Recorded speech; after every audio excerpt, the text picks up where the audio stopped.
Ladies and gentlemen, welcome to ReggaeSteadySka.com. I'm your host, Charles Benoit, and today we've got a very special guest who's a very ambitious man. We've got Andy B of Andy B and the World. Good morning, sir. Thanks for having me, man. You got a new album coming out, but before we can talk about the album, we got to talk about you. So Who are you, and tell us what's your backstory and what are you going to stick to?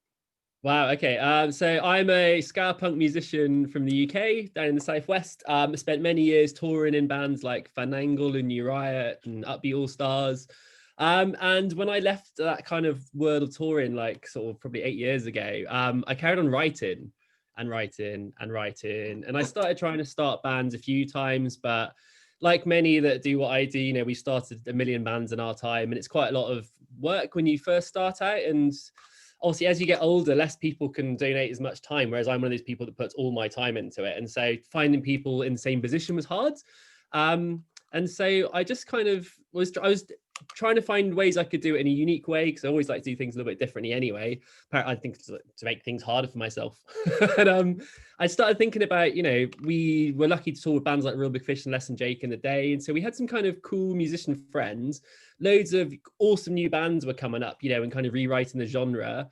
And I was like, it'd be kind of cool to record with all of them, not have a set band, just kind of catch up with friends and hang out and make music. So you would be like the solo person going around gathering up a group of super friends for these one-off missions that we'll call songs.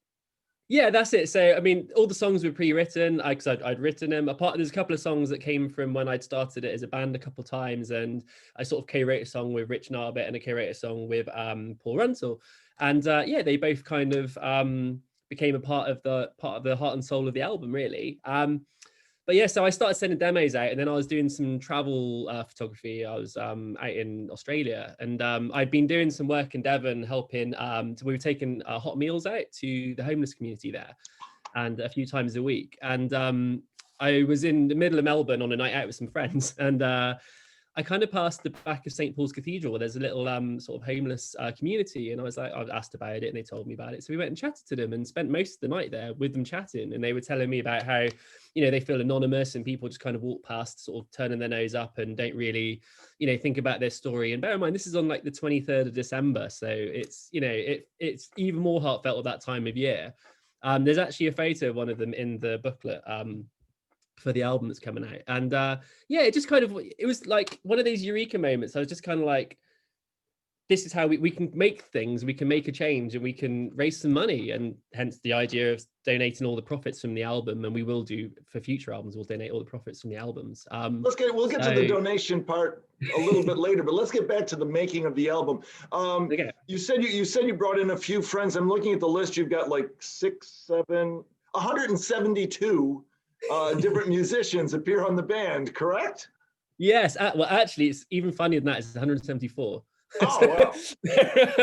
when I did the initial press bit, I counted through and I found 172. It wasn't until I actually made the album artwork, which happened afterwards, that I counted through and realized I'd credited 174 people. So it's actually more people than the press release says. So it's 174 people, and just some of them are pals, some of them are new friends I've made through the internet. Obviously, quite a few. We started this 4 years ago with travel, but through the pandemic, we finished it via the internet, and of course, other collabs have turned up, like Housebound Ska Collective and the NPCs and the New Normal collaboration, bands like that.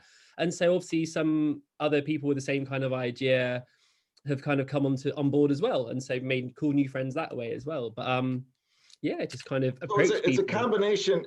Correct me if I'm wrong, but it's a combination of songs that you recorded with collaborators in their hometown or somewhere else around the world, and a combination of stuff that you worked during the pandemic time, getting people to record and send you their bits. Yeah, that's it. I mean, I was traveling with an old laptop at the time and a little Focusrite interface, because it's all I could take that didn't need power. And I mean, the actual round the world trip got a bit wrecked by, I got made redundant just the wrong time when we were about to travel around the world, and I lost a £2,250 ticket because of dates and stuff. And lots of little setbacks. So it kind of not a lot of it was recorded on those travels, probably about a third of it, and then the rest has been, you know, remotely ever since. So yeah, it literally is different. You hear people's different lounges, people's dogs in the background, all that kind of stuff, and it's all part of it. I feel like I haven't taken any of that stuff out. For yeah, I noticed that when I listened to it, because it has got a really remarkably good editing and mixing and recording, and given the variety, the number of people you've got involved, and how you did it with that mix of some, like you said, a third there and others added in, it's got a cohesive and really good sound. Who put that together for you? Me. Oh. It's like self-produced, mixed, mastered, the whole lot. Yeah, it's all one. It's very much a DIY operation. So yeah, it's taken a while, taken a lot of time and a lot of work to get to that point. We can't name check everybody that's on the album, because that would be the interview. And when people buy the album and get the download, they can be able to see on the liner notes who was involved, correct? Yeah, it literally lists every single band that's represented. Got a couple people you could throw out there just to say like, oh, by the way, or just to show the variety? Okay, so literally everything from there's like a rad guy called Joe Billy, who was he's a singer-songwriter from the States that you know, on his way up, right all the way up to people like Roger Lima from Less Than Jake's playing bass on a song. You've got Chris Zagakis from RX Bandits is drumming on the last song on the album, which is we haven't posted it on purpose because it's such a bizarre song. It's just a completely out there thing in it. But as soon as you know it's Chris Zagakis, you can hear it. You're like, yeah, I can hear that. But we've got people from like the Slackers, Real Big Fish, Suburban Legends. I mean, the list is massive, but it's 174 everything from starters to all the way up and everyone in between. So it's kind of like everyone's part is just as important. They're all sharing the limelight on the same songs, whether they're sort of starting out or whether they're at the top of their game, which is really nice. Well, that again goes back to your overall attitude and approach to this project, which seems to be less about making yourself and other people more famous and more about coming together for two very good causes that are near to your heart. Tell us a little bit more about those causes, because the profits are being split 50-50 between these two charities, correct?